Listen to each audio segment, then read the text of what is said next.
لطف و عنایت پروردگار ہے کہ اس نے ہمیں اس زندگی میں ایک مرتبہ پھر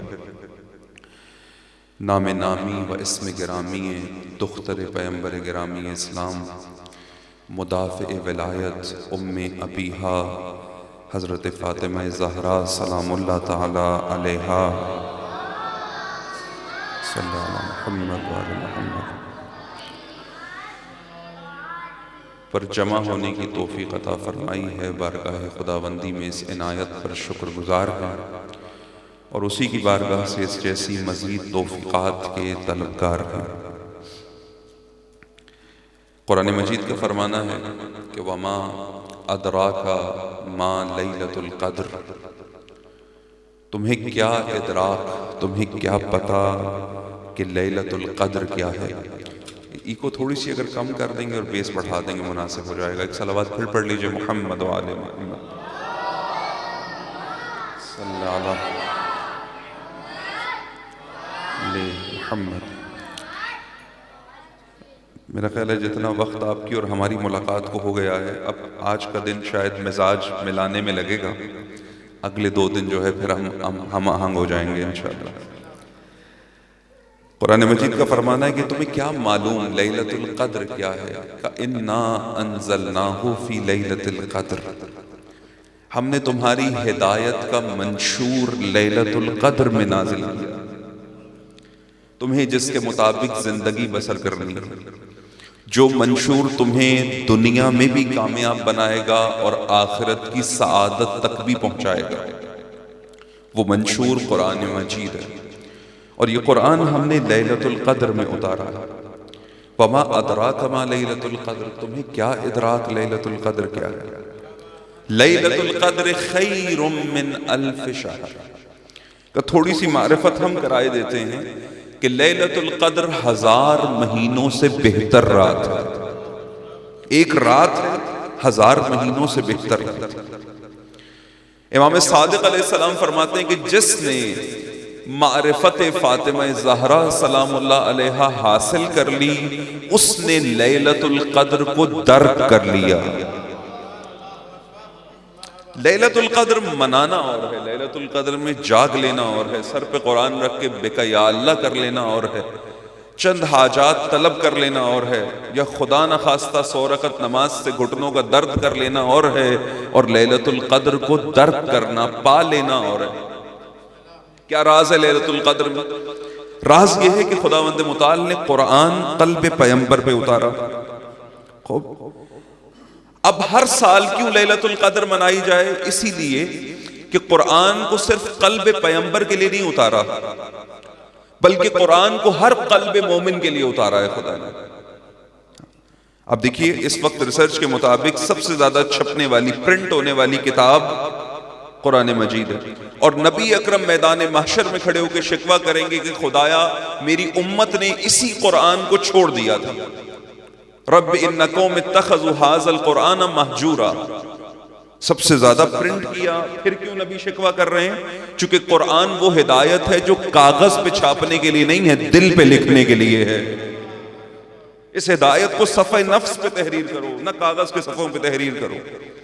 بس لیلۃ القدر کو کون درک کرتا ہے؟ لیلۃ القدر وہ شب ہے جس شب میں قرآن نے اترنا ہے۔ کس دل پہ اترے گا؟ اس دل پہ اترے گا جو پاکیزہ دل ہوگا، اس دل پہ اترے گا جو آمادہ دل ہوگا، اس دل پہ اترے گا جس دل نے خود کو دنیا سے منقطع کر لیا ہوگا۔ ہم دعا کرتے ہیں نا، نبی اکرم نے یہ دعا ہمیں سکھائی ہے کہ جب بارگاہ خدا میں آؤ تو خدا سے کمال انقطاع طلب کرو۔ الہی حبلی کمال الانقطاع الیک، ایسا انقطاع عطا فرما دے کہ جب تیری بارگاہ میں آ جاؤں تو پھر دنیا سے دور ہو جاؤں، بالکل اپنے مولا کی طرح کہ جب خدا کی بارگاہ میں کھڑے ہیں علی کے پاؤں سے تیر نکال لیا جائے، علی کو احساس نہیں ہوتا۔ کیوں؟ کیونکہ منقطع ہیں علی دنیا سے، بارگاہ خدا میں، اس رب کی بارگاہ میں۔ بس آغایان محترم، لیلۃ القدر یعنی پاکیزہ دل لے کر چلے جاؤ۔ کون لیلۃ القدر کو درک کرنے والا ہے؟ کہ جو ایسی لیلۃ القدر احیا کرے کہ اس کے بعد قرآن سے اس کی دوستی ہو جائے، قرآن سے اس کا تعلق برقرار ہو جائے، جب یہ قرآن کی بارگاہ میں جائے تو اجنبیت محسوس نہ ہو، بلکہ ایسا لگے جیسے قرآن اس سے باتیں کر رہا ہے۔ قرآن مجید معجزہ ہے رسول اللہ کا۔ آپ قرآن وہ کتاب ہے، آپ صبح قرآن کو، آقا کراتی آپ جانتے ہیں مشہور مبلغ ہیں، اور آقا کراتی کہتے ہیں میں درس قرآن کا آغاز کسی عنوان پہ درس کہوں گا، جب بھی عنوان قرآن مجید ہوتا ہے ایک آیت کو صبح نگاہ کرتا ہوں ایک بات سمجھ میں آتی ہے، شام کو نگاہ کرتا ہوں ایک اور بات سمجھ میں آتی ہے، کہ کسی اور کتاب سے درس شروع کروں کچھ وقت میں ختم ہو جاتی ہے کتاب، لیکن قرآن مجید جب پڑھی ہوئی آیتوں کو دوبارہ دیکھتا ہوں ایک نئی بات قرآن سے سمجھتا ہوں۔ قرآن زندہ موجود ہے، جو پاکیزہ دل لے کر قرآن کی بارگاہ میں چلا جائے قرآن اسے ہدایت عطا کرتا ہے۔ البتہ برعکس بھی ہے، اگر کوئی ناپاک دل لے کے چلا جائے تو قرآن اسے گمراہ بھی کرتا ہے۔ یہ تو دل ہے نا، کیسا دل قرآن کی بارگاہ میں لے کر گئے۔ بس جس نے معرفت فاطمہ زہرا حاصل کر لی اس نے لیلۃ القدر کو درک کر لیا، چونکہ دونوں راز خدا ہیں، فاطمہ بھی راز خدا ہیں، لیلۃ القدر بھی راز خدا ہے۔ اور قرآن مجید گویا یہ کہہ رہا ہے وما ادراک ما لیلۃ القدر، تمہیں کیا پتا لیلۃ القدر کیا ہے۔ اب ترجمہ اگر ہم یوں کریں کہ تمہیں کیا پتا فاطمہ زہرا کیا ہے، تمہیں کیا پتا مقام فاطمہ کیا ہے، تمہیں کیا پتا عظمت فاطمہ کیا ہے، تمہیں کیا پتا شان فاطمہ کیا ہے۔ اگر پتہ لگ جائے مقام فاطمہ زہرا کیا ہے تو اپنے یہاں بیٹھنے پہ سجدہ شکر انجام دو گے کہ خدا نے مجھے مجلس فاطمہ زہرا کی توفیق عطا کی ہے۔ یہ عام توفیقات میں سے، تمہیں کیا معلوم لیلۃ القدر کیا ہے، تمہیں کیا معلوم فاطمہ زہرا کیا ہے۔ اب قرآن نے جو لیلۃ القدر کا تعارف کرایا نا، کہا یہ 1000 مہینوں سے بہتر رات ہے، خیر من 1000 شہر، 1000 مہینوں سے بہتر، 1000 شہر سے بہتر ہے۔ یعنی اگر کوئی 1000 مہینے خدا کی بندگی کرے، 1000 مہینے عبادت کرے، 1000 مہینے ریاضت کرے، 1000 مہینے اپنے آپ کو خدا کے لیے خالص کر لے اور 1000 مہینے کی بندگی لے کر بارگاہ خدا میں پہنچ جائے، اور ایک شخص صرف ایک شب ایک لیلۃ القدر کی بندگی لے کر پہنچ جائے، تو مت کہنا کہ 1000 مہینے عبادت کرنے والا لیلۃ القدر کے عبادت گزار سے بہتر ہے، بلکہ لیلۃ القدر کا عبادت گزار 1000 ماہ عبادت کرنے والے سے بہتر ہے۔ گویا سمجھ میں آ گیا کہ اگر تمام امت ایک طرف جمع ہو جائے، تمام صحابی ایک طرف جمع ہو جائیں، تمام صحابیات ایک طرف جمع ہو جائیں، تمام برجستہ شخصیات ایک طرف جمع ہو جائیں اور فاطمہ زہرا ان کے مد مقابل کھڑی ہو جائیں، تو مت کہنا فاطمہ تنہا کھڑی ہے، فاطمہ جہاں کھڑی ہے حق وہیں موجود ہے۔ کیوں؟ خیر من 1000 شہر، فاطمہ زہرا امت کے ہزاروں سے، امت کے لاکھوں سے بہتر ہے۔ مقابلہ نہیں کیا جا سکتا، مقایسہ نہیں کیا جا سکتا، تقابل نہیں کیا جا سکتا۔ شان و مقام فاطمہ زہرا کون درک کرے گا آغا اس مقام کو؟ ام المومنین عائشہ روایت کرتی ہیں، ان سے پوچھا گیا کہ نبی اکرم صلی اللہ علیہ وآلہ وسلم کس سے سب سے زیادہ محبت کرتے تھے؟ کہا رسول اللہ سب سے زیادہ اپنی بیٹی فاطمہ زہرا سے محبت کرتے تھے۔ پھر پوچھا گیا مردوں میں کس سے محبت کرتے تھے؟ شیخ عباس قمی نے روایت نقل کی ہے کہ مردوں میں کس سے محبت کرتے تھے؟ کہا مردوں میں سب سے زیادہ فاطمہ کے شوہر علی سے محبت کرتے تھے۔ اور پھر ام المومنین عائشہ کہتی ہیں کہ رسول اللہ کا انداز یہ تھا کہ جب بھی فاطمہ زہرا داخل ہوتی رسول اللہ کے گھر میں، رسول اللہ اپنا مقام چھوڑ کے کھڑے ہو جایا کرتے تھے۔ صرف کھڑے نہیں ہوتے تھے بلکہ آگے بڑھتے تھے۔ جناب زہرا کا ہاتھ گویا استقبال کے لیے آگے بڑھ رہے ہوں، پھر بی بی کا ہاتھ پکڑتے تھے، کبھی ہاتھ کو چومتے تھے، کبھی استشمام کرتے تھے، سونگا کرتے تھے اور فرماتے تھے مجھے اس سے جنت کی خوشبو آتی ہے۔ پھر فاطمہ زہرا کو لا کر اپنے مقام پر بٹھایا کرتے تھے۔ اللہ اکبر! وہ نبی جو سردار الانبیاء ہیں، وہ نبی جس کے صدقے خدا نے اس کائنات کو خلق کیا ہے، وہ نبی کہ ہر چہ خوباں ہمیں دارن تو تنہا داری، تمام خوبیوں کا مرکز و محور جس نبی کو قرار دیا ہے، وہ نبی اپنے تمام تر جلال نبوت و عصمت کے ساتھ جس کے لیے اپنا مقام چھوڑے اسے فاطمہ زہرا کہا جاتا ہے۔ یہ مقام فاطمہ زہرا کون درک کرے گا اس مقام کو؟ وہ لوگ جو یہ کہتے ہیں آج اب سوشل میڈیا کے زمانے میں نا کہ ایام فاطمیہ کا انعقاد بدعت ہے، کیوں؟ چونکہ کسی تابعی نے یہ کام نہیں کیا، کسی صحابی نے نہیں کیا، رسول اللہ نے یہ کام نہیں کیا ایسے ایام فاطمیہ کا انعقاد۔ کہ یہ 2 ماہ جو آپ نے فاطمی 2 مہینے بنا دیا اور ایام فاطمیہ قرار دے دیا، یہ تازہ تازہ ایجاد ہے، یہ بدعت ہے۔ عجب ہے، کیوں یہ بات اس لیے زبانوں سے ادا ہوئی چونکہ مقام فاطمہ زہرا نہیں سمجھتے۔ اگر مقام فاطمہ زہرا سمجھ میں آ جائے تو کبھی بھی انسان اس طرح کی بات نہیں کرے گا۔ اچھا، بعض اوقات کچھ لوگ ایسے ہیں جو دشمنی میں بات کرتے ہیں، نظر آ رہا ہوتا ہے بغض ہے، اور کچھ ایسے ہیں جو نادانی میں بات کرتے ہیں۔ بعض اوقات میں عرض کیا کرتا ہوں کہ کچھ اعتراض کرنے والے ایسے ہیں جو ہونے چاہیے۔ مثلا ایک نام لے لیتا ہوں، انجینئر محمد علی مرزا، وہ معترض ہے کہ اس جیسے معترض ہونے چاہیے۔ سبب یہ ہے کہ آپ مذہب حقہ کے پیروکار ہو۔ حق اس کو کہتے ہیں جو ثابت ہوتا ہے، ہاں، حق یعنی جو ہے، جو واقعیت ہے۔ اچھا، جس شے کے ہونے پر دلیل ہو، بڑی توجہ کیجیے گا، یہ مائک آپ کے سامنے ابھی ہے، ٹھیک ہے، دیکھ رہے ہیں آپ سب، خوب، ابھی کوئی کہے یہ نہیں ہے تو آپ مانیں گے؟ کیوں بھائی؟ جس کے ہونے پر دلیل ہو، اسی وقت اس کے نہ ہونے پہ کوئی دلیل۔ مذہب حقہ کے پیروکار اعتراض کرنے والوں سے کیوں پریشان ہوتے ہیں؟ بلکہ معترض تو آپ کو موقع دیتا ہے کہ اپنے مذہب کی حقانیت دنیا تک پہنچاؤ۔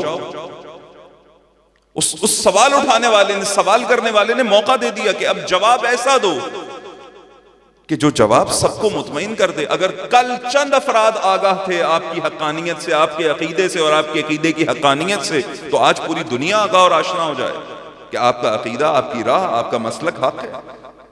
اگر یہ کہا جائے کہ ایام فاطمیہ بدعت ہیں، کیوں بدعت ہیں؟ چونکہ صحابہ نے نہیں کیے، رسول اللہ نے نہیں کیے، تابعین نے نہیں کی، کسی نے نہیں کیے، پس بدعت ہے۔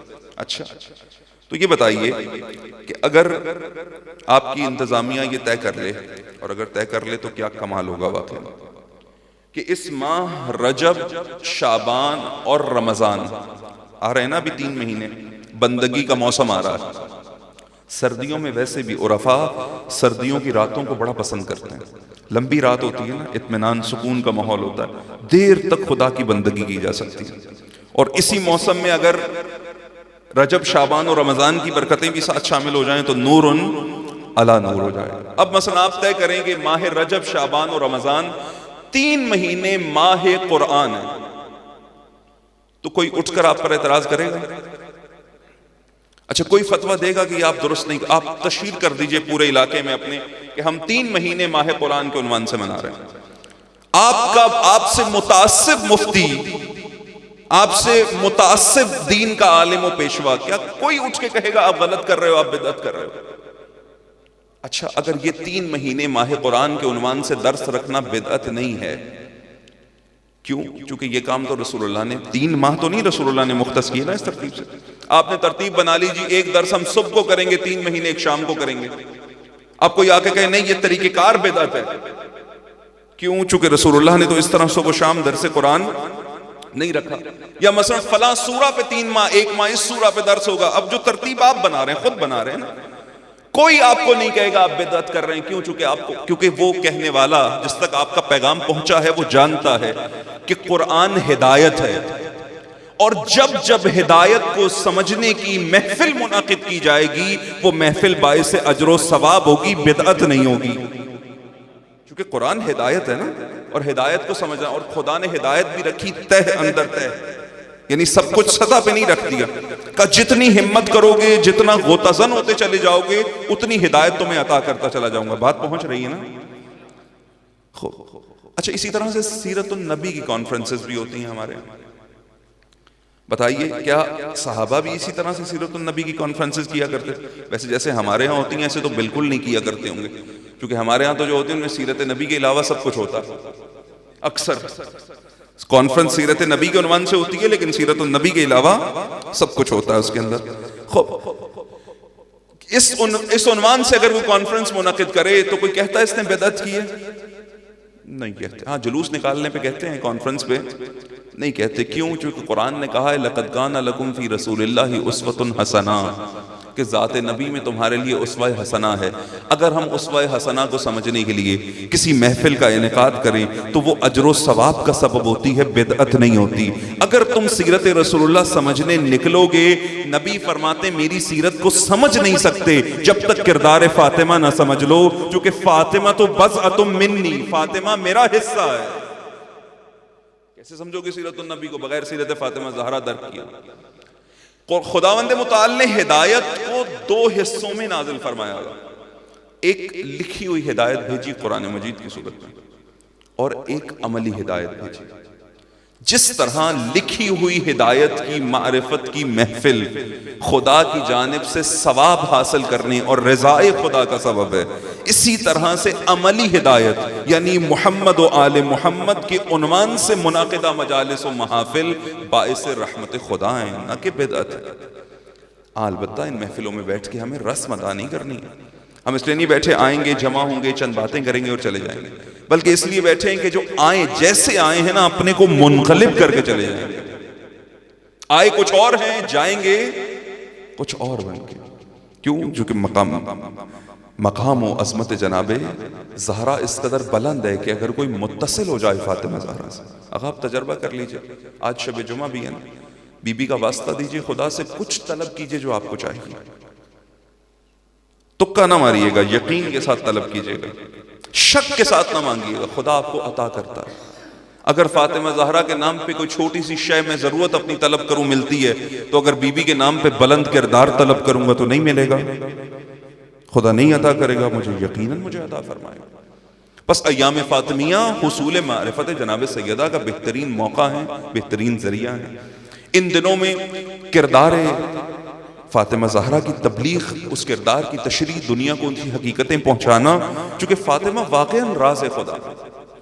بی بی کا ایک نام فاطمہ ہے، فاطمہ فطمت من الشر، وہ بی بی کے جسے شر سے محفوظ کر دیا گیا ہے. ایک دوسرا وہ بی بی جو اپنے ماننے والوں کو جہنم سے بچانے والی بھی ہے، جسے خود بھی شر سے محفوظ کر دیا گیا ہے اور جو دوسروں کو شر سے بچانے والی ہے. فاطمہ کے معنی میں ایک معنی یہ بھی ہے کہ وہ بی بی کے جس کی معرفت کا حق ادا نہیں کیا جا سکتا. غور کیجئے گا، یہ دو باتیں بڑی سمجھنے کی ہیں کہ ایک دفعہ ہم کہتے ہیں کہ کوئی حق معرفت جناب سیدہ ادا نہیں کر سکتا، اور ایک مرتبہ ہم کہتے ہیں کہ فاطمہ زہرا کی معرفت کے بغیر زندگی نہیں گزر سکتی. یہ دو باتیں کیسے آپس میں میچ کریں گی؟ یہ تو متضاد باتیں نہیں لگ رہی ہیں آپ کو کہ ایک مرتبہ کوئی حق کے معرفت ادا نہیں کر سکتا. ایک ذرا بیدار صلوات پڑھیے محمد والے محمد صلی علی محمد.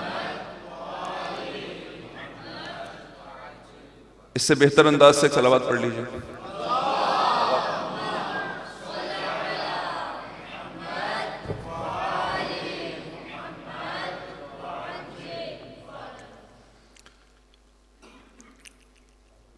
بس آگے جانے محترم، ان ایام فاطمیہ میں جناب سیدہ سلام اللہ تعالیٰ علیہا کی زندگی کے بے شمار پہلو ہیں جن پر ہم بات کر سکتے ہیں، جن میں ایک اصلی پہلو جناب سیدہ کا وہ حالت قیام ہے بی بی کا.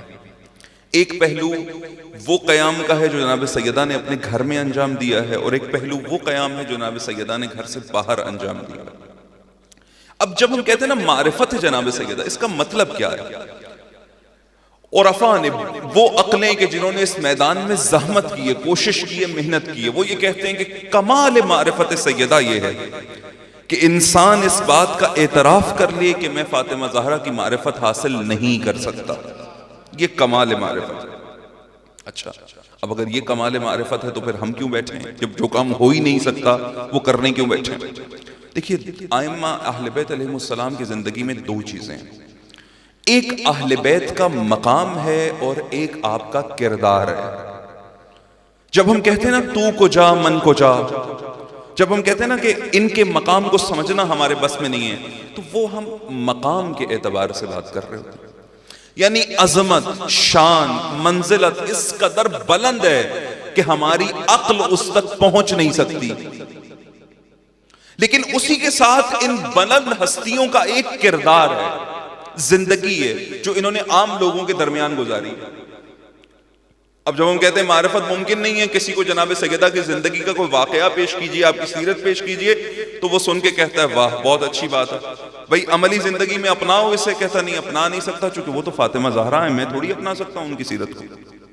یہ کمال تو امیر المومنین کا ہے، میں تھوڑی اپنا سکتا ہوں علی کی سیرت کو. خدا نے ان عظیم ہستیوں کو بشری لباس پہنایا ہی اس لیے ہے کہ یہ عام انسانوں میں رہیں اور لوگوں کو زندگی گزارنے کا طریقہ سکھائیں۔ کیوں یہ لباس بشری؟ قرآن مجید کا یہ کتاب مکنون ایسے مقام پر تھا کہ اسے مطہرون مس کر سکتے تھے، خدا نے اسی کتاب کو نازل کیا۔ خدایا اس کتاب کو نازل کرنے کی ضرورت کیا ہے؟ کہ اس لیے اگر نازل نہ کیا بشر سمجھ نہیں سکے گا۔ اس نور کو، نورانی ہدایت کو الفاظ کا لباس پہنایا خدا نے تاکہ یہ ہدایت بشر تک پہنچ جائے۔ اسی طرح نور فاطمہ زہرا، خدا نے فرشتوں کا امتحان لیا، زمین و آسمان کو تاریک کر دیا۔ فرشتوں نے دعا کی، خدایا زمین و آسمان کو نورانی فرما۔ خدا نے ایک نور خلق کیا، اس نور سے زمین و آسمان کو منور کیا۔ وہ نور نور فاطمہ زہرا سلام اللہ علیہا ہے۔ اللہ اکبر یا رسول یا علی، جس نور سے زمین و آسمان منور ہوئے، اس کے بعد کیا ضرورت تھی کہ بی بی کو لباس بشری پہنایا جائے اور دنیا میں بھیجا جائے؟ یہ شان، یہ مقام، یہ عظمت، اور اس کے بعد اس لباس میں دنیا میں آنا اس لیے ضروری تھا تاکہ اس بلند کرداری کے ساتھ جناب سیدہ عام لوگوں کے درمیان زندگی گزاریں۔ لوگ 70 سال جی کر گئے لیکن ان کی زندگی میں کچھ بھی نہیں ہے۔ یہ 17 برس زندگی گزار کے جائیں گی اور نبیوں کا سردار یہ کہے گا کہ فاطمہ میرا حصہ ہے۔ غور فرمائیے نا، انسان یہ ایک ایک نقطہ انسان کو متوجہ کرتا ہے کہ جناب زہرا کی سیرت کی طرف دیکھا جائے۔ مقام فاطمہ کو کوئی درک نہیں کر سکتا، لیکن کردار فاطمہ ہر منزل پر، ہر مقام پر قابل تأسی ہے۔ بلکہ یہ روایت یہ بتاتی ہے کہ جس دل میں محبت فاطمہ نہیں ہے نا، وہ دل تاریک ہے۔ جس زندگی میں کردار فاطمہ نہیں ہے، وہ کردار، وہ زندگی تاریک ہے۔ جس گھر میں سیرت فاطمہ نہیں ہے، وہ گھر تاریک ہے۔ کیونکہ نورانیت خدا نے خلقی صدقہ فاطمہ زہرا کے اس سے کی ہے۔ کہ نور، زمین و آسمان کا نور فاطمہ زہرا کی رہین منت ہے۔ بس آ گئی محترم، یہ ساری چیزیں مجھے اور آپ کو متوجہ کرتی ہیں کہ کردار فاطمہ زہرا کی طرف نگاہ کریں، سیرت فاطمہ زہرا کی طرف نگاہ کریں، اس سیرت کو اپنی زندگی میں عملی سمجھیں اور اس بات کا یقین رکھیں کہ خداوند تبارک و تعالیٰ نے یہ اسوہ ہمیں اس لیے دیا ہے تاکہ اس کے ذریعے سے دنیا میں بھی کمال کو حاصل کریں اور آخرت میں بھی کمال کو حاصل کریں۔ ابھی آپ نے نماز پڑھی اور نماز میں سورہ حمد کی تلاوت کی۔ یہ سورہ حمد کیا پیغام دے رہی تھی؟ آپ کیا گفتگو کر رہے تھے خدا سے؟ الحمدللہ رب العالمین، حمد ہے اس خدا کی جو کون ہے؟ رب العالمین ہے، الرحمن الرحیم۔ کتنی بڑی بات ہے، کیا شان بیان کی خدا کی۔ وہ رحمان بھی ہے، وہ رحیم بھی ہے۔ مالک یوم الدین، وہ مالک یوم الدین بھی۔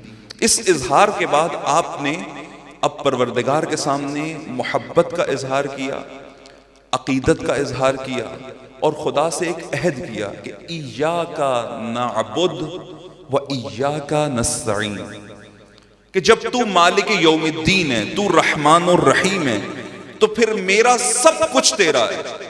میں نصرت طلب کروں گا تو بھی تجھ سے طلب کروں گا، میں عبادت کروں گا تو بھی تیری کروں گا، اور صرف تیری عبادت کروں گا۔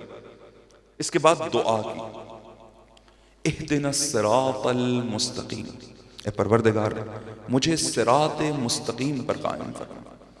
مسئلہ حل ہو گیا نا، صراط مستقیم۔ کس سے طلب کر رہے ہیں؟ خدا سے۔ خدا مجھے صراط مستقیم عطا فرما۔ اس سے آگے وضاحت کی ضرورت تو نہیں پڑے گی نا، خدا کی بارگاہ میں خدا کو بتایا جائے خدا صراط مستقیم کون سی ہے، وہ صراط مجھے عطا فرما۔ توجہ کر رہے ہیں؟ دعا کامل ہے، خدا مجھے صراط مستقیم کی ہدایت، لیکن آپ نے فوراً یہاں رکے نہیں بلکہ آگے سورہ آگے جاری ہوا، صراط الذین، اے پروردگار ان لوگوں کا راستہ، انعمت علیہم، کہ جن پہ تو نے نعمتیں نازل غیر المغضوب علیہم ولا الضالین، نہ کہ ان لوگوں کا راستہ کہ جن سے تو غضبناک ہوا، جو تیرے غضب کا شکار ہوئے۔ خدا نے کیوں یہ سورہ ہم سے پڑھوایا اور کیوں اس انداز سے پڑھوایا؟ چونکہ پروردگار یہ بتانا چاہتا ہے کہ اگر صراط مستقیم کی تلاش میں ہونا تو کچھ ہستیاں میں نے دنیا میں بھیجی ہیں جن کی راہ کو صراط مستقیم بنایا۔ جن کے رستے کو صراط مستقیم بنایا، اور ان کی معرفت کے ساتھ یہ ہدایت طلب کرنا۔ اگر تمہیں علی مل جائیں تو پھر اس دعا کو مکمل کرتے ہی، اس سورہ کو مکمل کرتے ہی کہنا الحمدللہ رب العالمین، چونکہ نبی نے فرمایا تھا کہ علی صراط مستقیم ہے۔ صراط الذین انعمت علیہم، بندگی اس خدا کی، اور رستہ لوگوں کا طلب کر رہے ہیں۔ یہ وہ لوگ ہیں کہ جنہیں خدا نے اس قابل بنایا ہے کہ جس راہ پہ یہ چل جائیں وہی رستہ خدا تک لے جاتا ہے۔ اور ان لوگوں سے بچانا، ان لوگوں کی راہ سے بچانا کہ جو تیرے غضب کا شکار ہوئے، غیر المغضوب علیہم ولا الضالین۔ کیسے پتہ لگے گا؟ آج میں اور آپ کیسے درک کریں کہ کون ہے کہ جس پہ رحمت خدا ہے، کون ہے جس پہ غضب خدا ہے؟ خداوند متعال نے مسئلہ بہت آسان کر دیا، اپنی نبی کی زبان سے جاری فرمایا کہ ان اللہ یغضب لغضب فاطمہ ویرضی لرضاها۔ اگر دیکھنا چاہو خدا کی رضا کہاں ہے، خدا کی ناراضگی کہاں ہے، تو فاطمہ زہرا کو دیکھو۔ جس سے فاطمہ راضی ہیں اس سے خدا راضی ہے، جس سے فاطمہ ناراض ہیں اس سے خدا ناراض ہے۔ یہ شان فاطمہ ہے، یہ مقام فاطمہ زہرا۔ کون ہے کہ جو اس مقام کو درک کر سکے؟ کون ہے جو اس شان کو درک کر سکے کہ کوئی اپنی رضاؤں کو اس قدر پگھلا کر رضائے الہی میں ضم کر دے کہ خدا یہ کہے اب یہ جس سے راضی ہے اس سے میں راضی ہوں، اب یہ جس سے ناراض ہے میں اس سے ناراض ہوں۔ یہ رستہ ہم نے نماز میں خدا سے طلب کیا ہے۔ سورہ فاتحہ اس بات کی گواہ ہے، وہ جس نے ہدایت کو آغاز کیا، جس سورہ سے منشور ہدایت کا آغاز ہوا، کہ اگر ہدایت چاہتے ہو تو ان لوگوں کی راہ تلاش کرو۔ ایام فاطمیہ وسیلہ ہے فاطمہ زہرا سلام اللہ علیہا کی سیرت کو سمجھنے کا، اس سیرت کو سمجھنے کا کہ اگر اس سیرت کو سمجھ لیا جائے پھر انسان رضا خدا کو حاصل کر سکتا اور بڑی آسانی سے حاصل کر سکتا۔ فاطمہ زہرا کی ناراضگی خدا کی ناراضگی ہے، فاطمہ زہرا کی رضا خدا کی رضا ہے۔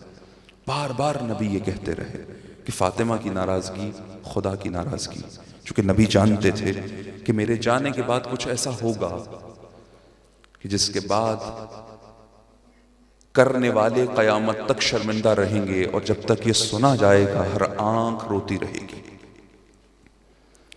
نبی اکرم وہ دروازہ کہ جس پہ بار بار جا کے سلام کیا کرتے تھے، السلام علیکہ یا اہل بیت النبوہ، وہ دروازہ کہ جہاں ملک الموت بغیر اجازت کے داخل نہیں ہوتا تھا۔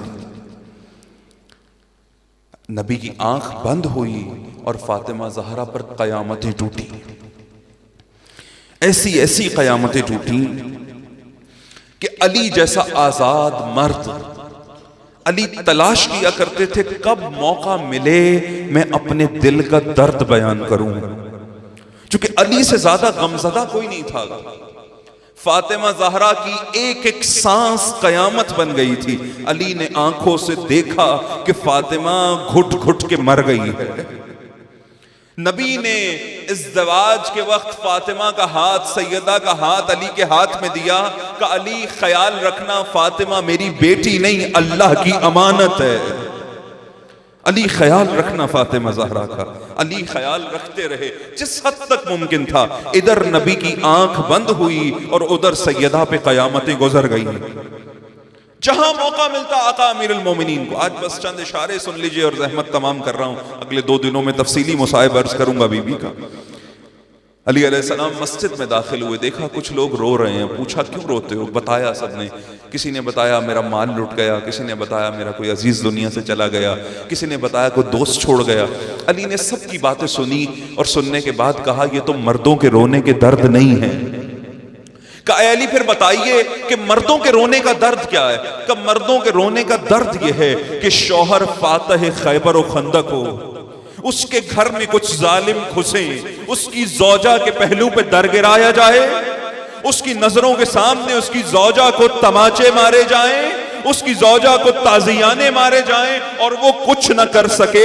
یہ مردوں کے رونے کے درد ہیں، ان دردوں پہ علی گریا کرتا ہے۔ وہ کیا مصیبتیں ہوں گی کہ سیدہ جیسی صابرہ خاتون، ارے ہم نے دیکھا میدان کربلا میں زینب کا صبر دیکھا، شام و کوفہ کے بازاروں میں زینب کا صبر دیکھا۔ ارے زینب نے جس سے صبر سیکھا وہ فاطمہ زہرا ہے۔ فاطمہ زہرا دوسری بیویوں کی طرح نہیں ہے کہ جو تھوڑی سی مشکل پہ جزا و فضا کرے۔ وہ کیسی مصیبت ہوگی کہ سیدہ جب گھر سے نکلی تو آنکھوں میں اتنے آنسو تھے کہ رستہ نظر نہیں آتا تھا، کبھی اٹھتی تھی اور کبھی بیٹھتی تھی۔ اس حالت میں رسول اللہ کی قبر پہ پہنچی اور خود کو قبر پہ گرا کے کہا صبت علی مصائب لو انہا صبت علی الایام سرن لیالیا۔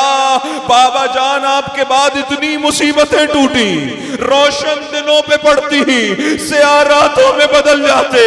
بابا آپ کے بعد آپ کی بیٹی کا احترام نہیں کیا گیا، بابا آپ کے بعد آپ کے وصی کا احترام نہیں کیا گیا۔ جس در پہ آپ نے سلام کیا بابا اسی در کو آگ لگائی گئی۔ بابا جن ہاتھوں کا آپ نے بوسہ لیا ظالموں نے اسی پہ تازیانے مارے۔ بابا علی تنہا رہ گئے، زہرا گھٹ گھٹ کے دنیا سے چلی ہے۔ لعنت اللہ علی الظالمین، سيعلم الذین ظلموا أي منقلب ينقلب